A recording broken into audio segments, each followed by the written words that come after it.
함께 봉독하신 말씀 마태복음 21장 18절에서 22절 말씀 중심에서 길가의 무화과 나무라는 제목으로 함께 말씀을 통해 은혜 나누기를 원합니다. 지난주에는 끝없는 용서라는 제목을 함께 살펴보았습니다. 7번이 아니라 7번을 70번이라도 해라. 그래서 끝없는 복음적 율법적 용서가 아니라 복음적 용서를 우리 주는 우리에게 제시해 주셨습니다. 하나님이 우리의 죄를 허물을 우리의 악을 용서해 주시는 것이 단번에 행하시면서도 영원한 속죄를 우리에게 허락해 주셨습니다. 예수님의 십자가의 보혈의 능력은 바로 우리의 죄를 한 번에 단번에 이루셨지만은 영원한 용서, 영원한 속죄를 이루신 것처럼 그것이 바로 복음이라는 것이죠. 그런 복음의 은혜를 받은 우리들도 그저 조건적인 율법적인 그런 용서가 아니라 복음의 근간으로 해서 우리도 끝없이 용서해야 된다.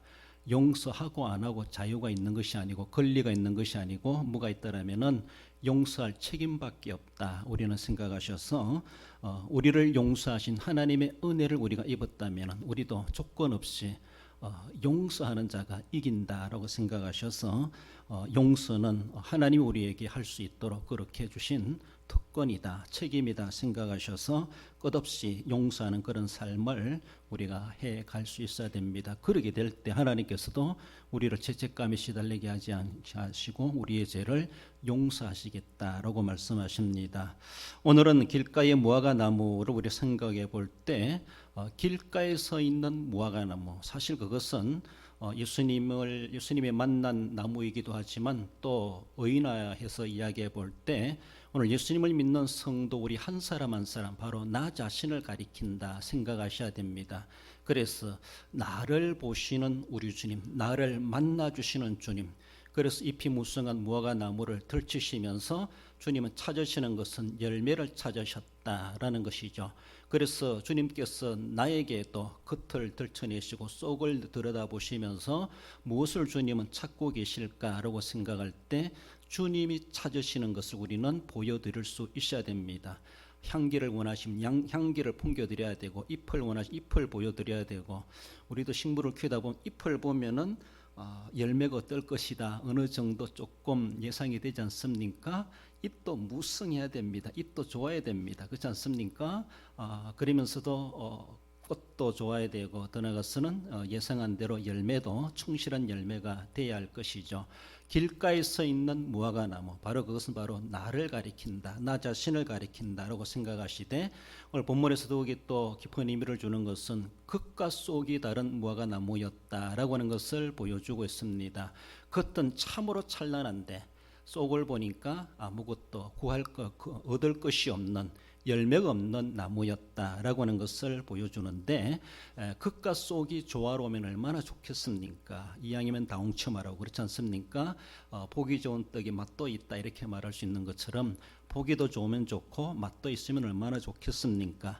잎이 무성한 만큼 열매도 아주 무성하게 달려 있었다라면 얼마나 좋았겠는가 그런 생각을 해보는데 더 극단적으로 생각해 볼 때는 주님이 찾으시는 것은 필수적으로 우리는 달려 있어야 된다는 것이죠. 주님이 찾으시는 것이 무엇일까? 뒤에도 말씀드리지만 그것을 창조적인 원리에서 바라볼 때 그 나무를 창조하신 하나님, 거기에 심고 자라게 하시고 꽃이 피게 하시고 지금까지 이만큼 무성하도록 하나님께서 가꾸어 주셨습니다. 하나님의 목적하시는 바가 있습니다. 그 목적이 필수 요소죠. 그 필수 요소는 우리는 분명히 우리의 주인 되신 우리 주님 앞에 요구했을 때 언제라도 보여드릴 수 있어야 됩니다. 우리가 포도 농사라고 있는데 포도 딸 때 따지만 추수기가 아니라 할지라도 이미 꽃이 피는 거 보면서 눈알보다 작은 거 요거 보면서도 앞으로 포도가 어떨 것이다 라고 보이지 않습니까? 그것도 열매입니다. 아무튼 주님은 익은 열매든 풋과일 열매든 열매를 찾으셨다라는 걸 생각해 볼 때 정말로 요거 놔두면 잘 있겠다 기대감이 있으니까 더 가꾸어 주시는 것처럼 아무튼 주님이 찾으시는 필수품을 우리는 주님 앞에 내밀어 드릴 수 있어야 된다라는 것을 본문은 우리에게 교훈합니다. 길가의 무화과 나무라는 자 주시는 말씀을 상고할 때 먼저는 열매를 찾으시는 주님을 봅니다. 19절에 보면은 길가에 한 무화과 나무를 보시고 거리로 가사 잎사귀밖에 아무것도 찾지 못하시고 나무에게 이르시되 이제부터 영원토록 내가 열매를 맺지 못하리라 하시니 무화과 나무가 곧 마른지라. 길가에 서 있는 나무다. 그것은 사실 주인이 따로 없다고 볼 수 있습니다. 누군가가 심었겠지만 그러나 그것은 어쩌면 나그네 그리고 가난한 사람, 이방인들, 배고픈 사람 어느 누구든지 와서 그 나무에 열매가 있다면은 열매를 따먹을 수 있고 주워 먹을 수가 있고 자기가 그렇게 가져갈 수 있습니다. 율법적인 모습을 바라볼 때 우리가 나무집에 과목, 과수원에 들어간다 할지라도 거기서 손으로 따먹는 건 율법적으로 허용하고 있습니다. 그것을 따가지고 내 자루에 넣고 호주머니에 넣고 안고 나오면 도둑질이지만은 그 자리에서 먹고 나오는 것은 율법적으로도 허용하는 부분이 있다고 생각할 수 있습니다. 그렇습니다. 더욱이 길가에 있다고 하는 것은 아무나 와서 배고픈 사람, 가난한 사람, 또 굶주린 사람 이런 사람들이 일용할 양식으로 먹을 수 있는 대용할 수 있는 그런 양식이다라고 볼 수 있습니다. 오늘 본문에 예수님도 시장하셔서 열매를 찾으셨다라고 하는 것을 볼 수 있는데 그렇습니다. 그 나무는 심겨졌고 자라났고 그리고 꽃을 피웠고 열매를 맺도록 하기 위해서 목적 있는 나무였다. 과일나무, 과목이다라고 그렇죠. 하나의 조경수라면 그저 예쁘게 다듬어 가지고 그렇게 보기만 좋으면 되지만은 그러나 열매 맺어야 될 과목이라고 하는 것은 열매가 목적입니다. 그렇습니다. 보기도 좋고 열매도 좋으면 얼마나 좋겠습니까마는 보기는 덜하다 할지라도 열매가 충실하면은 그만 목적을 이루는 나무다라고 볼 수가 있습니다. 가난한 자의 양식이라 부를 수 있는 이 무화과 나무는 어쩌면 이스라엘 나라의 대표적인 나무다라고 할 만한 할 수 있고 또 이스라엘을 상징한다라고도 그렇게 말해 볼 수가 있습니다. 이스라엘에 많은 여러 나무들이 많겠지만은 성경상에도 많이 등장하는 나무로서 상당히 풍요와 그리고 번영을 상징하는 그런 나무고 우리가 이스라엘 하면은 무화과 나무를 떠올릴 만큼 그만큼 성경상에서도 많이 등장하고 있습니다. 예수님이 오늘 본문의 내용 속에서도 빗대어 하시는 것은 유대인들 더 나아가서는 이스라엘 나라에 대해서 이스라엘이라고 하는 그 민족에 대해서 주님이 이 한 무화과 나무의 상태로 보시면서 이스라엘이 지금 그런 상태와 같다라고 하는 것으로 빗대어 주시는 말씀이기도 했습니다. 그렇습니다. 그 참 우람하고 보기 좋고 그래서 제대로 큰 나무에서는 사람들이 그 나무 밑에 그늘 아래 앉아가지고 율법을 듣고 읽고 더 나아가서는 자녀들을 교육하고 하나님을 묵상하고 그렇게 할 수 있는 귀한 그늘을 가질 수 있는 그런 장소로도 사용했다라고 말하고 있습니다. 동네 사람들이 나무 밑에 모여서 그렇게 또 정을 나눌 수 있는 그런 장소이기도 하다 그렇게 말하기도 하고 회의할 수 있는 그런 장소이기도 하고 아이들을 거기에서 교육하는 장소도 하기도 하고 아무튼 그 나무로 인해서 나무 그늘에 앉아서 그만큼 그들이 평화로움을 삶을 보여주는 그런 무화과 나무 아래에 이스라엘 백성들의 모습을 이야기합니다. 그 나무가 무성하고 그 나무가 잘 컸다고 하는 그 자체가 이스라엘 나라 그만큼 번성해 가고 있고 그만큼 자유와 평화가 은혜가 넘쳐나는 나라다 그렇게 상징되고 있습니다. 그렇게 귀하게 여겼던 그 나무인데 오늘 예수님은 그 한 무화과 나무를 보셨다라고 보여주고 있는데 시장하셨다 그렇게 말씀하죠. 18절에 보면은 이른 아침에 성으로 들어오실 때 시장하신지라 예수님이 시장하셨다는 겁니다. 인간의 몸을 입고 오신 예수님이시다. 인성적인 예수님을 보여주고 있죠. 인성적인 예수님이시지만은 그것도 시장하다라고 할 만큼 배고프다 할 만큼 육체적으로 상당히 약한 그런 상태에 놓여져 있는 예수님이시다라는 겁니다. 예수님도 피곤을 느끼고 어쩌면은 너무 무리하시면 몸살도 걸리지 않겠는가 그런 생각이 듭니다. 추위를 제대로 관리 못한 감기도 들릴 수 있는 우리 예수님이셨습니다. 고단에서 잠에 빠져들 수도 있었고 이는 것도 모르고 그렇게 잠에 빠지신 것도 있기도 하죠. 그렇게 분주 복잡하게 살아가시는 우리 주님 식사할 겨를도 없이 복잡하셨고 그리고 또 이른 아침인데 어느 누구에게도 아침 조반을 그렇게 대접받을 만한 형편이 되지 못했지 않았겠는가 싶기도 합니다. 그래서라도 무화과 나무를 찾아가서 열매를 찾아보았지만은 열매가 없었다라고 하는 것은 주님의 마음을 더욱더 배고픈 자를 더 배고프게 만드는 것처럼 그렇지 않습니까? 잎이 무성하다고 하는 것은 그래도 덜 익었다 할지라도 열매는 있을 것이다, 폭과일이라도 볼 수 있을 것이다, 그런 기대감을 갖게 하는 것이 잎이 무성하다라고 하는 것입니다. 겉으로 볼 때는 그렇게 찬란하게 보이는데 안에 들어가 보니까 실망스럽게 짝이 없다는 것이죠.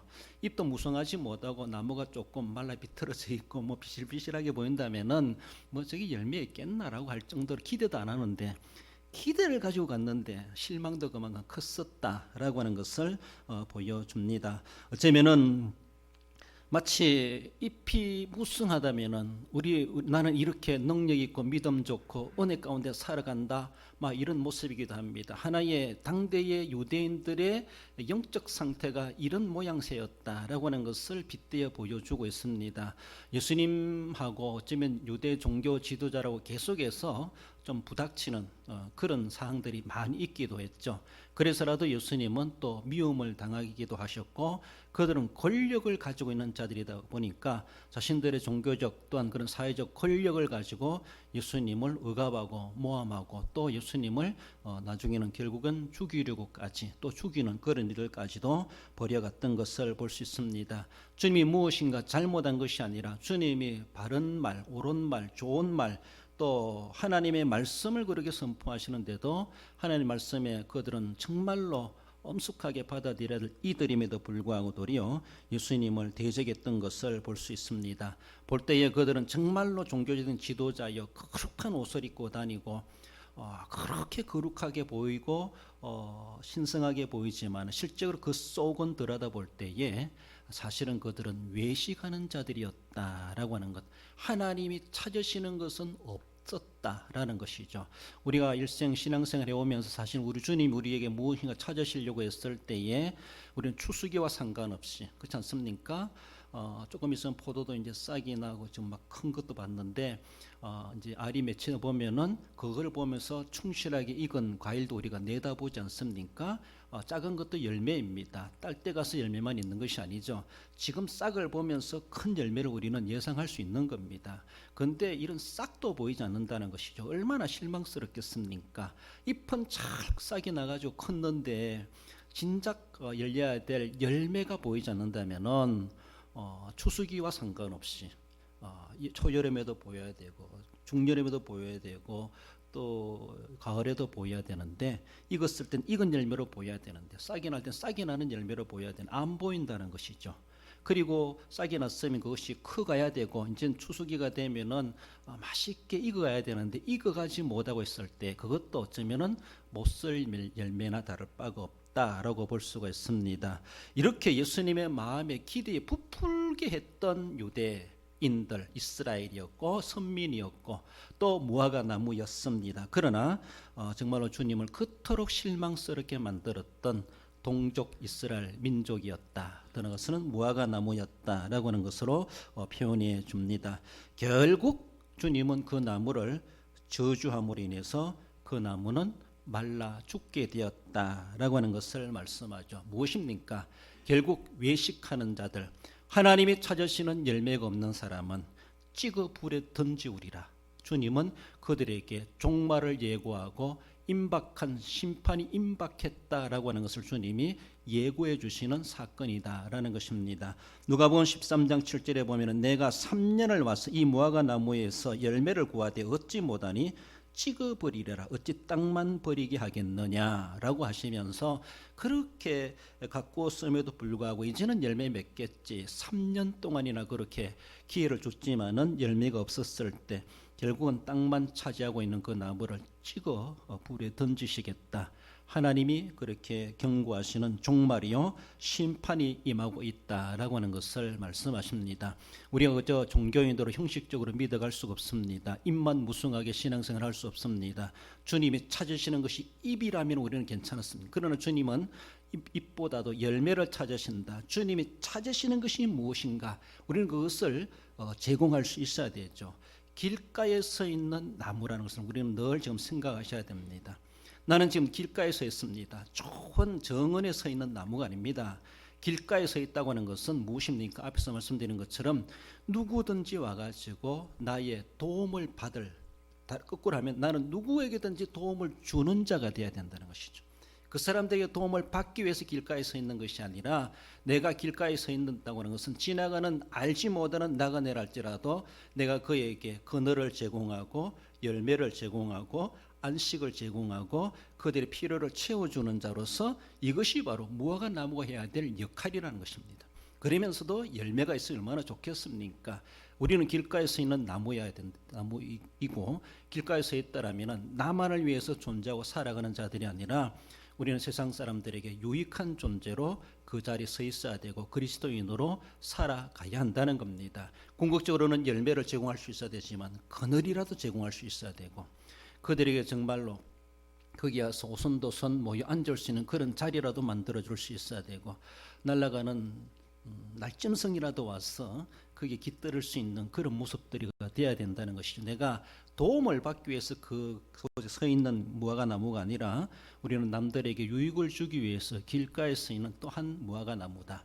우리가 그런 행위 자체가 하나님께서 우리에게 찾으시는 열매라는 것입니다. 섬김의 열매, 사랑의 열매, 그들에게 줄 수 있는 열매가 주님은 그것을 우리에게 열매를 맺도록 하기 위해서 그것을 제공하도록 하시기 위해서 어떤 좋은 정원에 세워진 것이 아니라 길가에도 우리를 심겨 놓으셨다고 생각하시면서 그런 모습에서 우리는 신실하게 감당해 가야 할 것이지 그렇게 감당하지 못한다면은 열매 없는 나무로서 찍혀 던지움을 당할 것이다 라고 하는 것을 말씀하십니다. 열매를 찾으시는 주님이십니다. 나아가서 두 번째는 길가의 무화과 나무는 믿음을 찾으시는 주님이심을 말씀합니다. 우리 21절 읽어봅시다. 예수께서 앞에 나오는 거. 예수께서 대답하여 이르시되 만일 너희가 믿음이 있고 의심하지 아니하면 이 무화과 나무에게 된 이런 일만 할 뿐 아니라 이 산더러 들려 바다에 던져지라 하여도 될 것이요. 그렇습니다. 주님께서 주님은 무화과 나무를 말라 죽게 하는 이 아주 사람들이 볼 때 극단적인 처방이기도 하죠. 이 통해서 주님이 실물적인 교육을 하고 있습니다. 가까이 있는 제자들, 그것을 보고 있는 수많은 사람들이라고 할 수 있겠죠. 그 교육의 주제라고 한다면은 믿음이다 말할 수 믿음.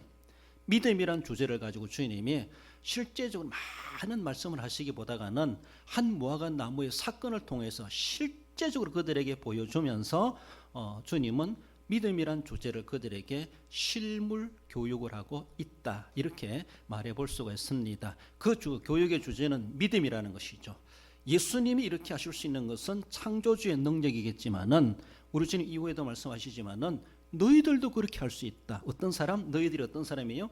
믿음이 있는 너희라면은 너희들이 믿음이 있다라면은 너희들도 이렇게 할 수 있다. 그래 그 믿음을 주님은 우리에게 심어 주십니다. 그 믿음을 교육하시기 위한 실제적인 교육을 한 무화과 나무를 희생시켜 가면서까지 그렇게 교육하신다는 것이죠. 그 나무값이 얼마나 될지 모르지만은 많은 그 하나의 교육의 효과를 위해서 주님 그만큼 나무 하나를 희생시키시기까지 투자하시면서 교육의 효과를 우리에게 기대하고 있습니다. 믿음이 주제인데 그 믿음으로 우리가 살아가는 믿음의 능력 있는 믿음이 있는 자가 되어야 되죠. 믿음이 있는 사람. 믿음이 없는 사람은 결국 입만 무성하게 살아가겠지만은 믿음이 있는 사람은 이 나무를 살릴 수도 있고 죽일 수도 있고 이 산더러 바다에 가게 할 수도 있고 이렇게 저렇게 할 수 있다. 믿음이라고 하는 그 능력이 얼마나 위대한 것인가.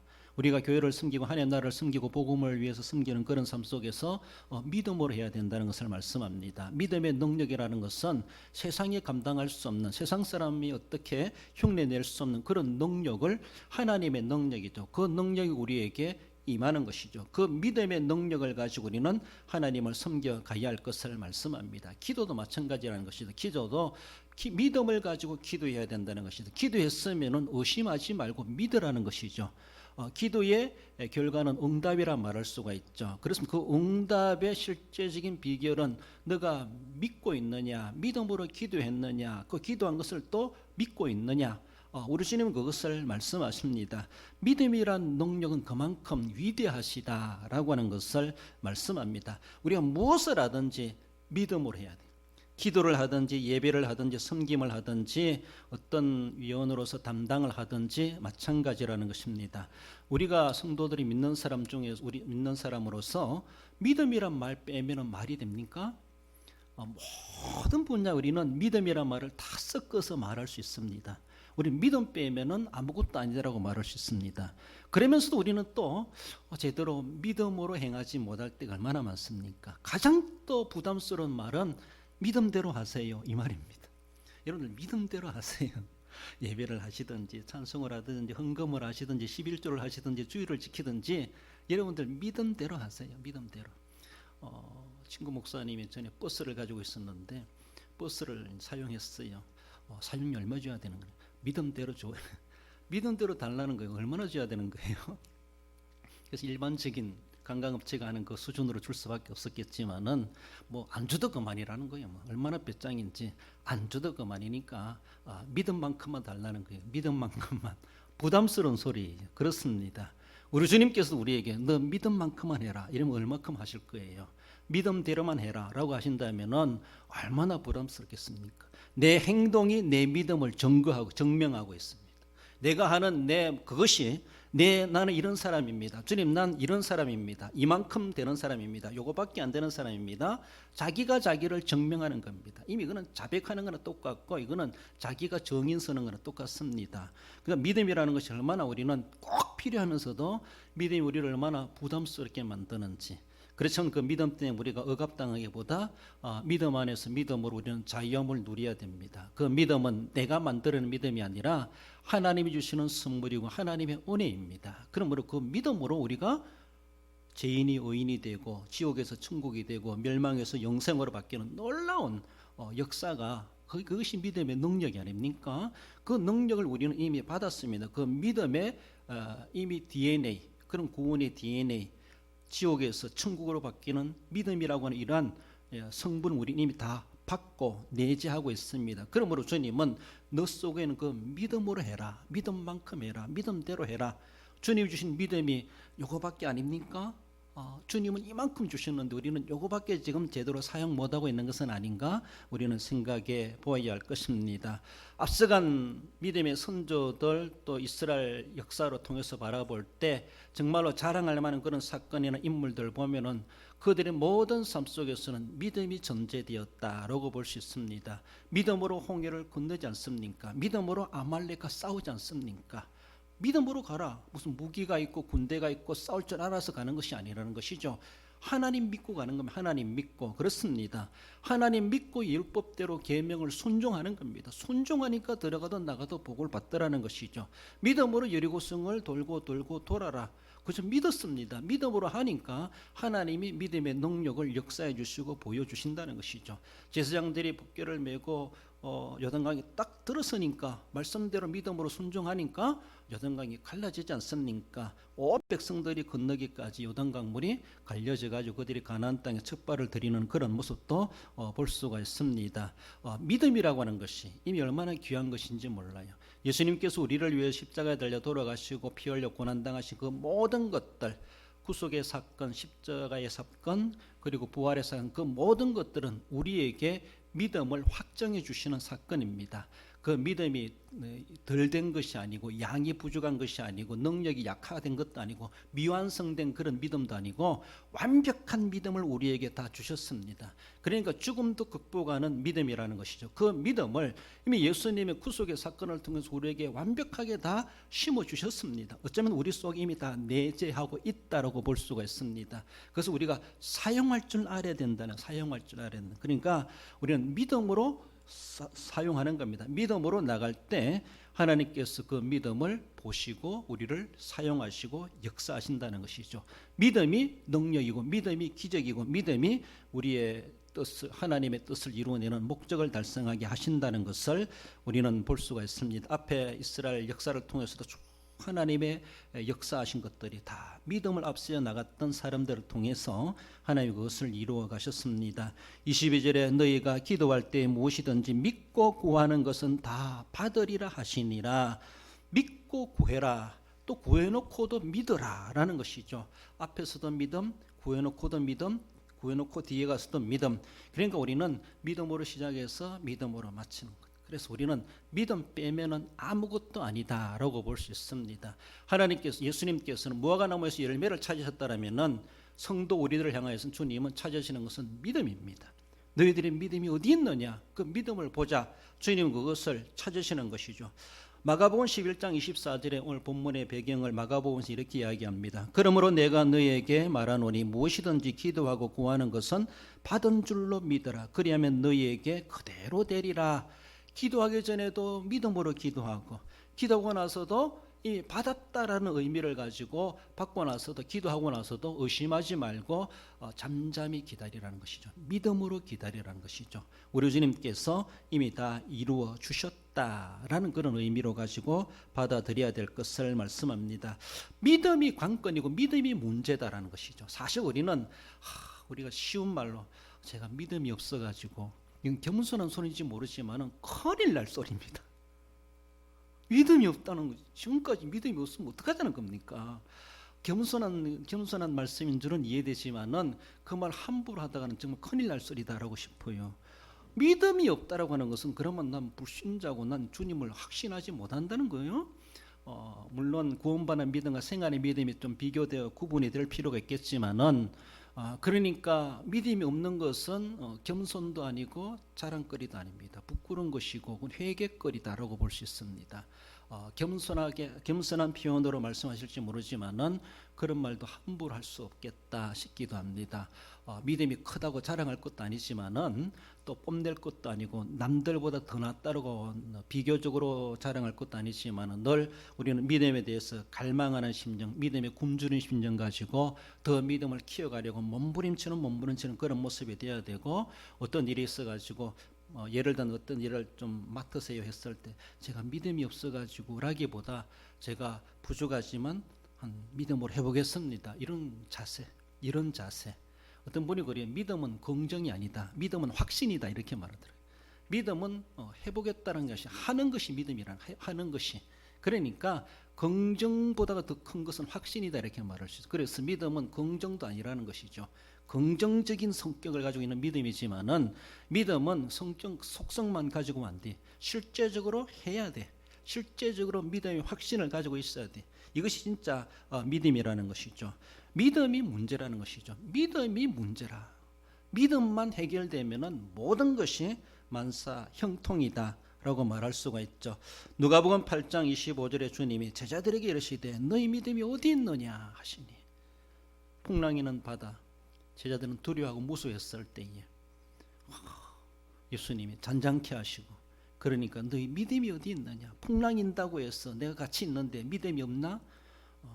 또 이분이 어느 분이신데 바람과 바다도 잔잔케 하시는가? 제자들은 놀라지 않습니까? 그 사건 배경에서 주님은 너희 믿음이 어디 있느냐, 교회에서만 믿음 이야기하지 말고 주일날만 믿음 이야기하지 말고 풍랑이는 바다 위에서도 믿음 보자, 주님은 요구하시는 것이죠. 추수기에 때도 믿음이 있어야 되지만은 봄에도 주님은 믿음을 보자고 말씀하십니다. 아직 시작도 안 했는데요, 시작하는 그 믿음 그대로 보여줄 수 있어야 되죠. 주님이 어느 때든지 우리에게 요구하실 때에 우리는 보여드릴 수 있어야 됩니다. 그렇습니다. 그 믿음의 싹을 보시면서 믿음의 열매가 크겠구나, 주님도 내다보시지 않겠는가. 언제 어느 때라도, 지금이라도 죽으면 천국 갈 수 있습니까? 한 것이 있어야죠. 한 것이 없지요. 그러나 지금까지 한 것만이라도 보여드릴 수 있어야 되지. 한 것으로 이야기한다라면은, 그렇지 않습니까? 그러니까 우리가 신학적으로 볼 때 오늘 죽어도 영화의 단계, 하나님의 나라 들어가는 것은 이상이 없습니다만은, 그러나 현실적으로 우리의 모습을 알아볼 때 아직 성화의 미숙한 단계에 놓여 있다라고 볼 수가 있죠.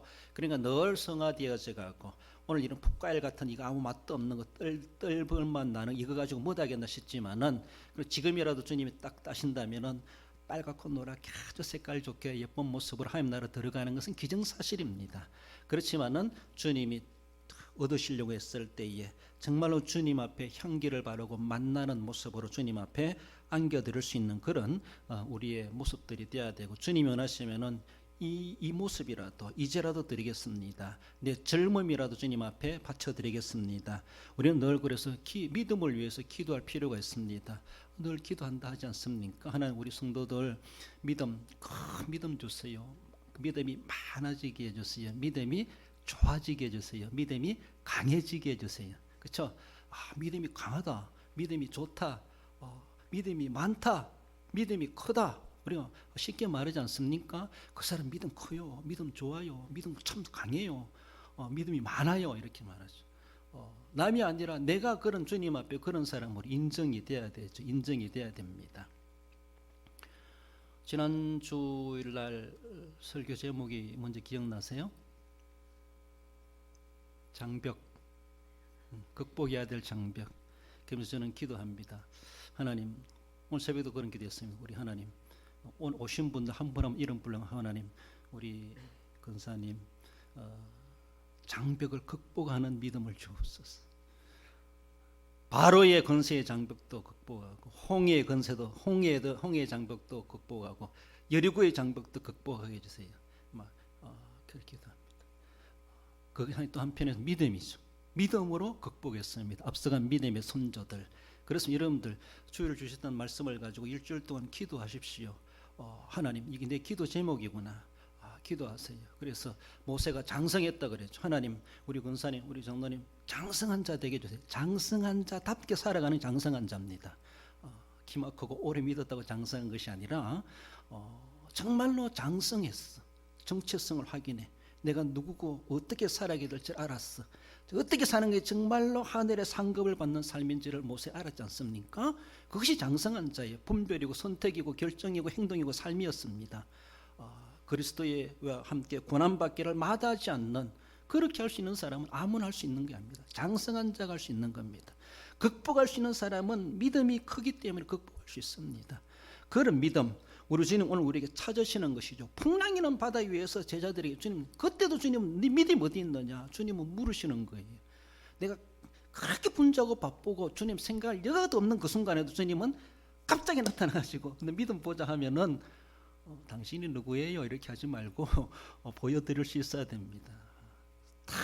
다 내려놓고 주님 앞에 무릎을 딱 꿇어가면서 주님 앞에 내 믿음을 보여줄 수 있어야 되죠. 주님이 어느 때 와가지고 휘적거려가지고 열매 좀 보자라고 하실지 모른다는 것이죠.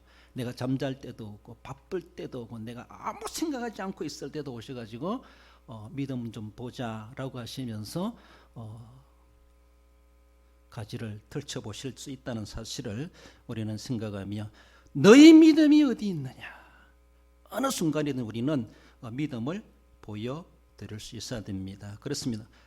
열매 맺어야 될 나무에는 열매가 필요한 것처럼 오늘 예수님을 믿는 성도들에게는 믿음이 필요하다. 그 믿음이 없으면은 찍혀 불에 던짐을 당할 수밖에 없다라고 하는 것을 말씀해 주십니다. 믿음 있는 성도로 살아가십시다. 우리 결론적으로 읽어봅시다. 열매가 없으면 찍혀 불에 던져지는 나무가 있고, 믿음이 없으면 심판이 있음을 알고 바른 신앙생활로 성령의 열매 맺고 능력 있는 믿음으로 응답받는 승리의 삶을 사는 성도가 됩니다.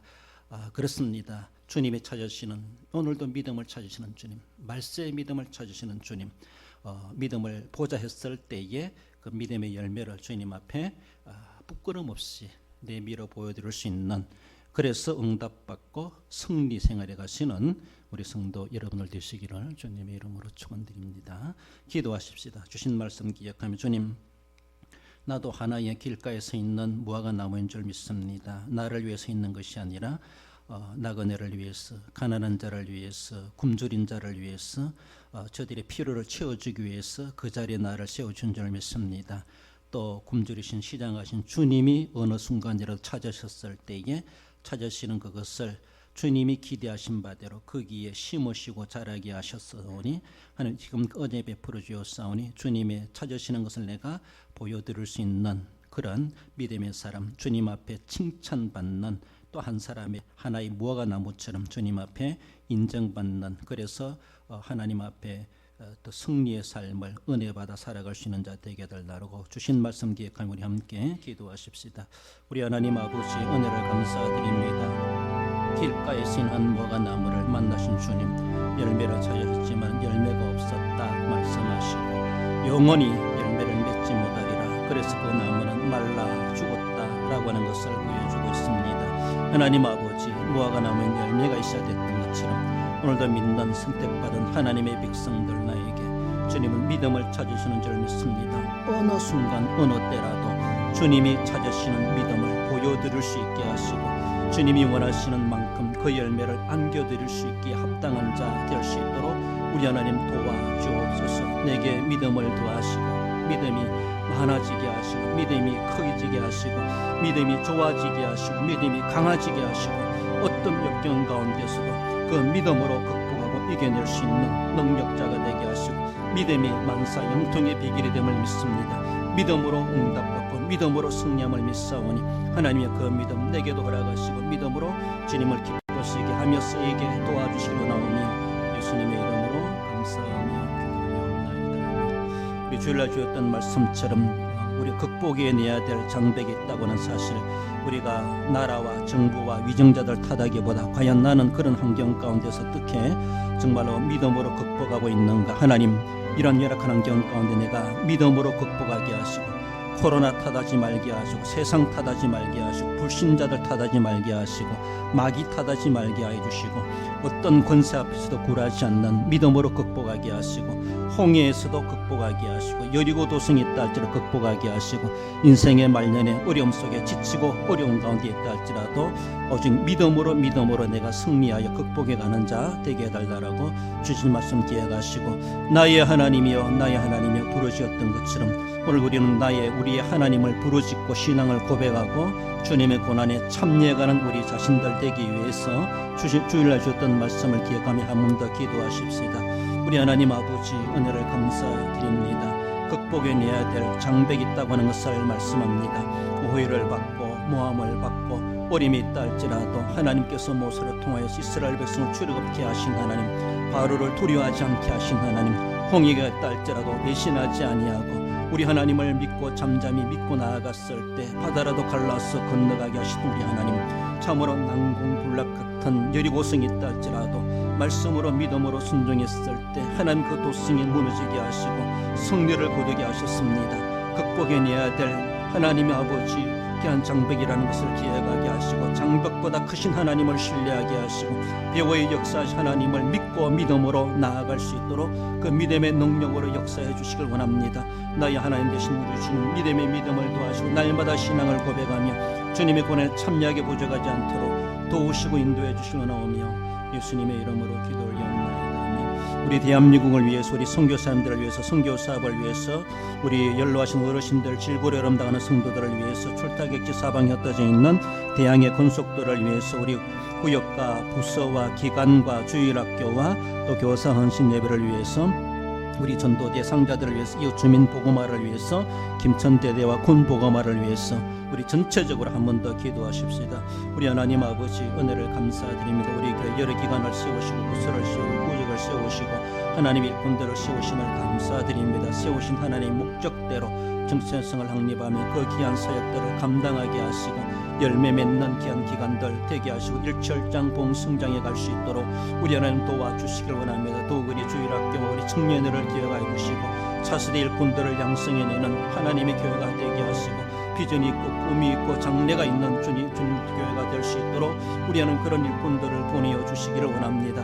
교회가는 모든 선교 사업과 전도 사업에 함께하여 주시고 조금 더 어렵지 않게 하시고 선교사님들을 기억하여 주시고 우리가 전도 대상자들과 이웃 주민들을 기억하여 주옵소서. 한 영혼들이 주님 속히 주님께로 돌아오게 하셔서 이 빈자리가 채워지게 하시고 하나님이 이 시대에 쓰시고자 하시는 시대적 교회로서 사명자로서 저기에 부족하지 않도록 우리 하나님 성령으로 충만케 하시길 원합니다. 출타 사방객지 흩어져 있는 대항의 건속들을 기억하시고 질고리 어려움당하는 hun도를 연로하신 어르신들 김천대대와 군부공원을 기억하여 주시고 위정자들과 우리 대한민국을 기억하여 주시고 코로나가 속히 종식되게 하셔서 자유롭고 평화로운 가운데 하나님을 마음껏 섬기며 복된 나라로 세워져 갈 수 있도록 주님 축복하여 주시기를 간절히 바라고 나오며 이제도 살아계시고 역사하신 예수 그리스도 이름으로